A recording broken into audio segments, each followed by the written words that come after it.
News on Atlantic Television Network.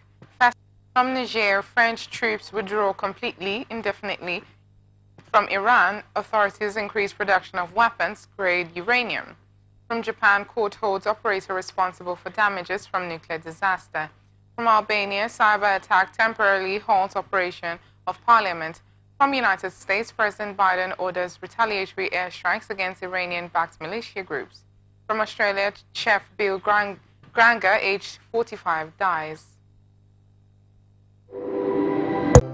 However, the country would continue to be involved in the Sahel, the vast expanse south of the Sahara Desert, which has been a hotspot for violent extremism.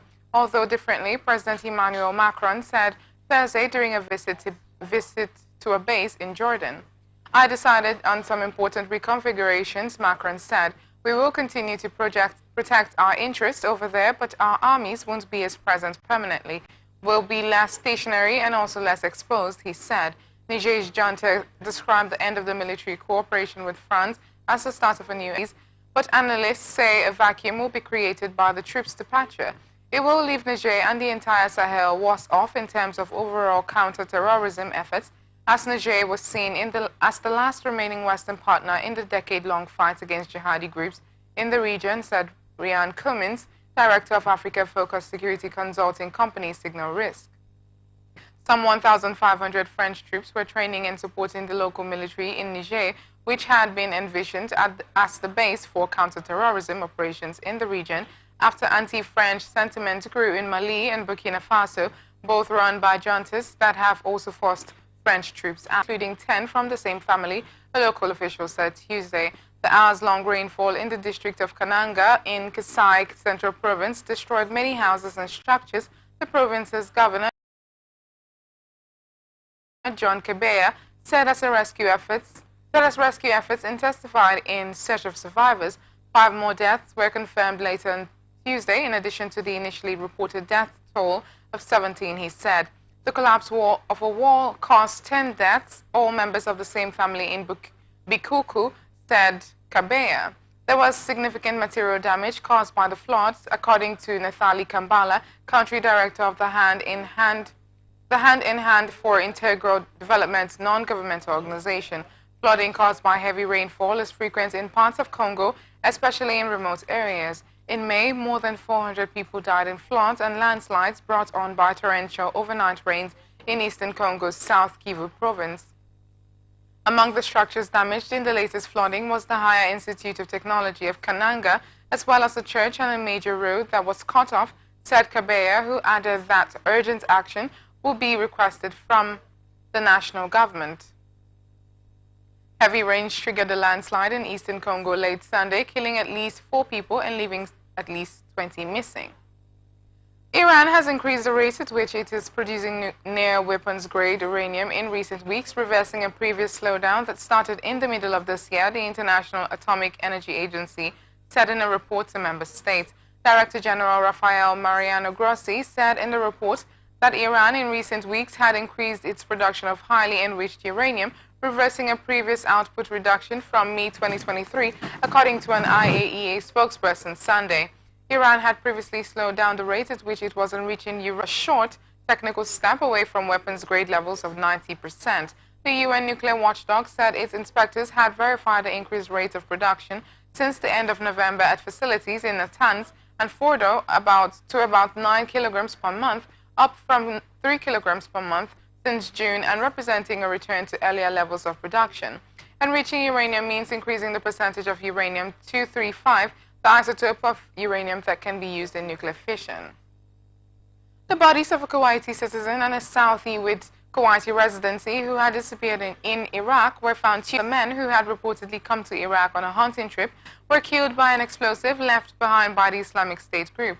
Kuwaiti Foreign Minister Salem Abdullah al-Sabah said the 2 men had recently disappeared in Iraq's Anbar province and didn't elaborate on the circumstances of the men's disappearance or deaths, but also said that Kuwaiti and Iraqi authorities were coordinating in the investigation.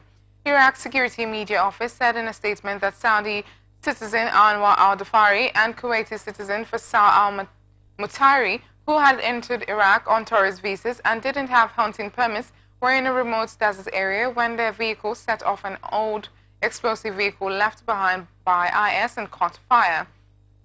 In 2014, IS overran large swaths of Syria and Iraq and declared the entire territory a caliphate where it's imposed a radically brutal rule. The group's territorial control in Iraq and Syria was crushed by a years-long U.S.-backed campaign, but its sleeper cells continue to launch attacks that have killed scores of Iraqis and Syrians. UN officials have said that it could take decades to clear all the mines and the explosive devices left behind in Iraq and Syria after the conflict. Iraq is a popular hunting destination for Gulf tourists. In December 2015, dozens of militants driving SUVs raided a camp for falconry hunters last month in a remote desert area in Samawa province, abducting more than 24 Qatari hunters. Gaza's Hamas-run health ministry has said at least 241 people were killed in the past 24 hours as Israel's military operation continues in the territory. Palestinian President Mahmoud Abbas has called the war a grave crime against his people. Israel's Army Chief Herzi Halevi said the conflict with Hamas would continue for many more months. Israel says it hit more than 100 sites on Tuesday amid reports of impending ground operation in central Gaza. Loud explosions will be heard from the Gaza Strip across the perimeter, with Israel in the early hours of Wednesday. In the occupied West Bank, Palestinian medical sources say 6 Palestinians were killed in an overnight Israeli drone strike in the Nur al-Shams refugee camp in Tulkarem. Gaza's health ministry said 382 people had also been injured over the same 24 hours. According to the ministry, at least 20,915 Palestinians have been killed, mostly children and women, in more than 11 weeks of fighting. The claims by the warring sides had not been independently verified. The war began on 7 October after Hamas led a wave of deadly attacks on communities inside Israel. Some 1,200 people, mainly civilians, were killed. About 240 people were taken back to Gaza as hostages, and a number of them were released later. President Abbas has described the war in the Gaza Strip as beyond the catastrophe and beyond the war of annihilation. He called it unprecedented in the history of the Palestinian people. Speaking in Ramallah to an Egyptian TV channel in his first interview since the war began, he said the territory had become unrecognizable and warned that the occupied West Bank could implode at any time. The Palestinian leader accused Washington of prolonging the war by vetoing UN draft resolutions calling for a ceasefire. Lieutenant General Halevi, Chief of Staff of the Israel Defense Forces, told a news conference that the war would continue for many more months to ensure that Israel's achievements are preserved for a long time. There are no shortcuts when it comes to thoroughly dismantling a terrorist organization, except being stubborn and determined in the fighting, he said. There are no magic solutions. Acknowledging that the terrain was complex, the general vowed to arrest or eliminate the Hamas leadership even if it took time, adding that the IDF was close to dismantling all the Hamas battalions in northern Gaza. Israeli and Arab media say that Egypt has proposed a plan for a ceasefire. According to reports, the plan would see the phased release of all Israeli hostages and an undetermined number of Palestinian prisoners held in Israeli jails, ending with the suspension of Israel's offensive. A previous temporary truce deal negotiated by Qatar saw dozens of hostages released from Gaza in exchange for Palestinian prisoners. So far, both Israel and Hamas have resisted calls for a lasting ceasefire. Israeli forces on Tuesday expanded their ground offensive into urban refugee camps in central Gaza after bombarding the crowded Palestinian communities and ordering residents to evacuate.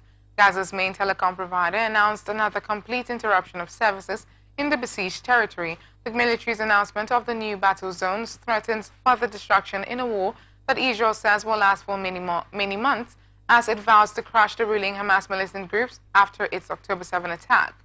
Israeli forces have been engaged in heavy urban fighting in northern Gaza and the southern city of Khan Yunis, driving Palestinians into ever smaller areas in search of refuge. The U.S. said Israel's Minister for Strategic Affairs, Ron Dermer, was meeting with Secretary of State Antony Blinken and National Security Advisor Jake Sullivan to discuss topics including transitioning to a different phase of the war to maximize focus on high-value Hamas targets, improving the humanitarian situation, and planning for governance and security in Gaza after the war. Despite U.S. calls for Israel to curb civilian casualties and international pressure for a ceasefire, Israeli Prime Minister Benjamin Netanyahu said the military was deepening the fighting. "We say to the Hamas terrorists, we see you and we will get to you," Netanyahu said. Israel's offensive is one of the most devastating military campaigns in recent history. More than 20,900 Palestinians, two-thirds women and children, have been killed, according to the health ministry in Gaza, whose count doesn't differentiate between civilians and combatants. The agency said 240 people were killed over the past 24 hours. The UN Human Rights Office said the continued bombardment of Middle Gaza had claimed more than 100 Palestinian lives since Christmas Eve. The office noted that Israel had ordered some residents to move there. Palestinian health officials say a truck carrying some 80 bodies of Palestinians killed in fighting has entered into Gaza Strip through an Israeli crossing. There was no immediate comment from Israeli authorities about the bodies, under what circumstances they died, who the deceased were, and why the bodies came in through Israel. Marwan al-Hamas, a Palestinian official in Gaza, said Tuesday some of the bodies on the truck were whole, some came in pieces, and many had decomposed.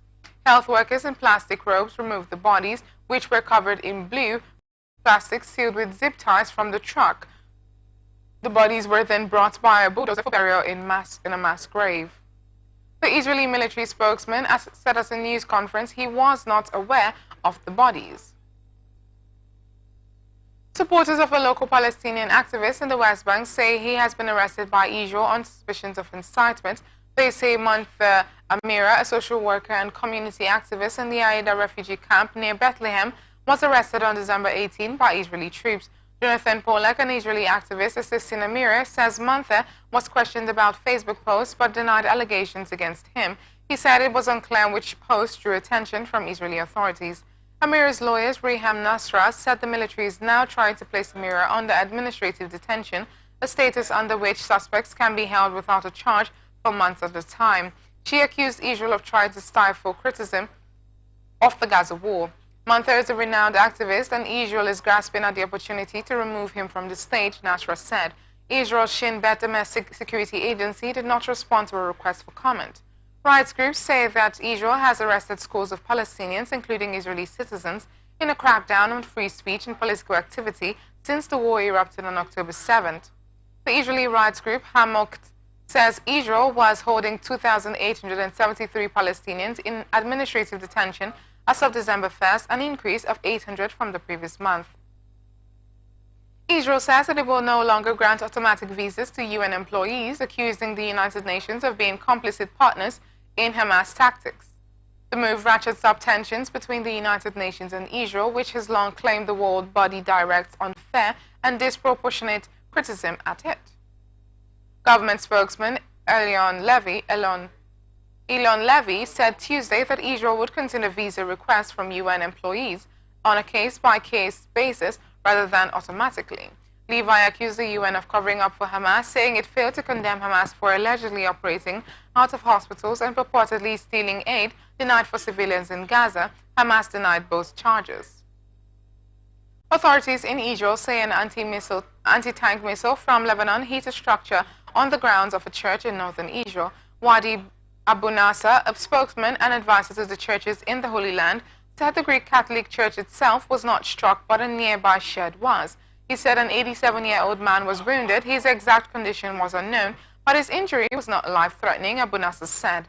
The military said the incident occurred in Ikrit, a village in northern Israel that was depopulated of its Palestinian residents in the war surrounding Israel's creation in 1948.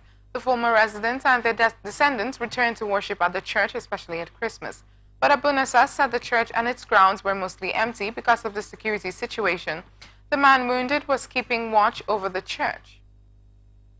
The incident is part of a flare-up of violence along Israel's northern border with the Lebanese Shiite militant group Hezbollah that was sparked when the war against Hamas in Gaza began in October. You are watching the international news on Atlantic Television Network. We will be back after this break.